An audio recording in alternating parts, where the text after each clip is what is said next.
दुनिया कई रहस्यमय चीज़ों से भरी पड़ी हुई है। कुछ रहस्य लोगों ने सुलझा लिया है तो कुछ रहस्य अभी भी पहेली बने हुए हैं। रहस्य किसी भी चीज़ से जुड़ा हो, चाहे वो इंसान के मौत का रहस्य हो या दुर्लभ जीव का पृथ्वी पर पाए जाना। कुछ ऐसे ही रहस्य इन किताबों से जुड़ा हुआ है जिसे आज तक कोई नहीं पढ़ पाया। Number 1, Voynich manuscript.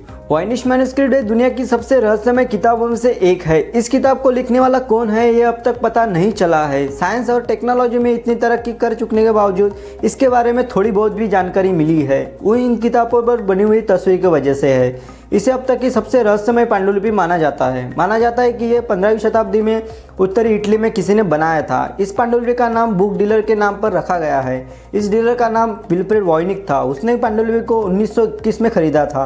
इस पांडुलिपि के कुछ पन्ने गायब है और अब 240 पन्ने ही बचे हुए हैं। वैज्ञानिक इसे वॉयनिश मैन्युस्क्रिप्ट कहते हैं। कुछ लोग ये कहते हैं कि ये किताब अंतरिक्ष विज्ञान, पेड़ पौधे और चिकित्सा प्रयोजनों के लिए बनाई गई थी। इसके हर पन्ने में एक अलग चित्र और कुछ लिखा हुआ है जिसे अब तक समझा नहीं गया है। इसमें कुछ पेड़ और पौधे ऐसे हैं जो धरती में पाए जाने वाले किसी भी पेड़ पौधे से मेल नहीं खाते। इस पांडुलिपि में क्या लिखा है ये अभी तक कोई वैज्ञानिक नहीं समझ पाया है।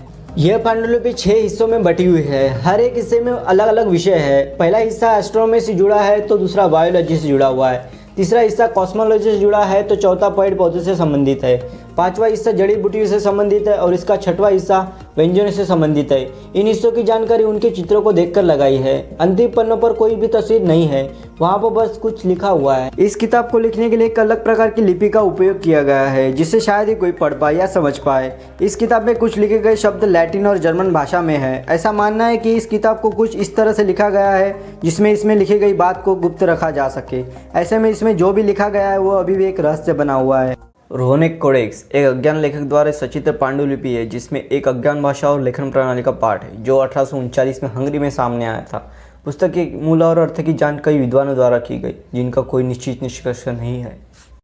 ऐसा माना जाता है कि काउंट गुस्तावेज बैथेनी की निजी लाइब्रेरी का हिस्सा होने से पहले उन्होंने अपनी पूरी निजी लाइब्रेरी को हंगेरियन अकेडमी ऑफ साइंस को दान कर दी थी। जब कोडेक्स सामने आया था तो शुरू में ये मध्ययुगीन काल से प्रतीत हुआ। हालांकि ये पाठ जो पुरानी हंगेरी लिपि से मिलता जुलता है, पूरी तरह से ये अशोभनीय था। इस रहस्यमय पाठ को कई लोगों ने आश्चर्यचकित कर दिया कि लेखन का मतलब क्या था, किसने इसे लिखा था और इसका क्या उद्देश्य था।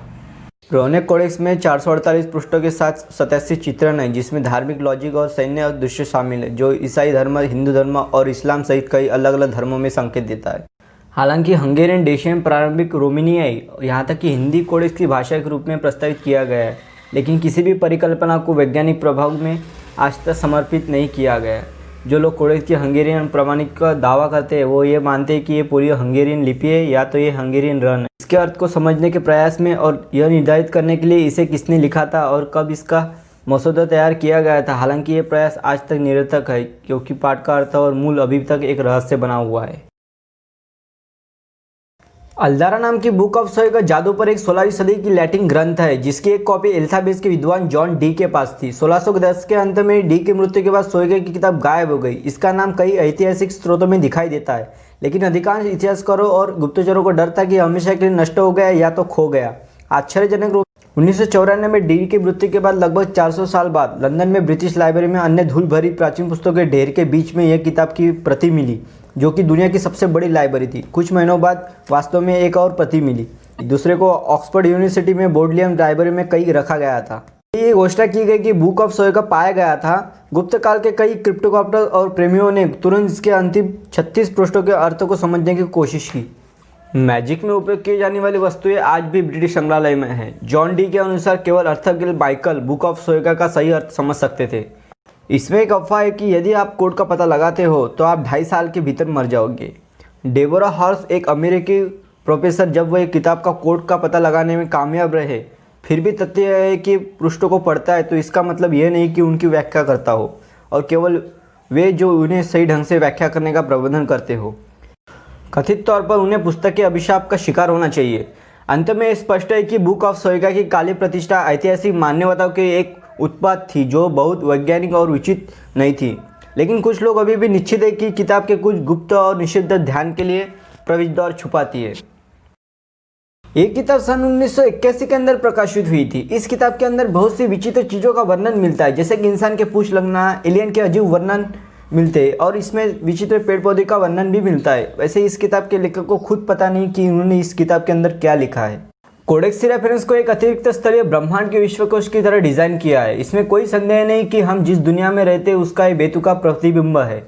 ये उन अध्यायों में से बना है जो वनस्पति और जीवों, विज्ञान, मशीनों, खेलों और निवासियों के रीति रिवाजों का वर्णन करते हैं। इसमें फूल तैरते हैं, केले दवा से भरे होते हैं, मक्खियों में ढकी कारें और कई लोग अजीब तरह से विचित्र या अलौकिक विद्युत वेशभूषा में अलंकृत होते हैं। ये किताब 2 अध्यायों में 11 खंडों में है। पहला खंड वनस्पति और जीव और भौतिक प्राकृतिक दुनिया का वर्णन करता है। दूसरा मानव जीवन के विभिन्न पहलुओं से संबंधित है, जिसमें वस्त्र, इतिहास, भोजन और वास्तुकला शामिल है। इस किताब में कई विशालकाय खरगोशों के दृश्य, मध्यकालीन योग, गेंडा से लड़ने वाले भालू, अजीब मानव और जानवर के दृश्य शामिल हैं। 13वीं शताब्दी के पोप ग्रेगरी 9 द्वारा आदेशित विहित कानून का यह संग्रह अपने समय के लिए काफ़ी सामान्य हो सकता था और शायद उबाड़ भी। इसके बजाय विचित्र चित्रण के साथ इस प्रबुद्ध पांडुलिपि में एक रहस्यमय स्थिति में ले गया। रिकॉर्ड फॉक्स के कुछ चित्र भी है जो यूरोपीय लोककथाओं में एक चालबाज चरित्र था। गीज और बतख को प्रतिशोध की आवश्यकता होती है। ये देखते हुए रेनॉल्ड एक बुद्धिमान प्रकार था। इस पांडुलिपि में इस प्रकार के कई कहानी चित्र है, जिसमें खरगोशों का बदला, पवन चक्की पर हमला करने वाला अजगर, ऐसे बहुत सारे चित्र हैं।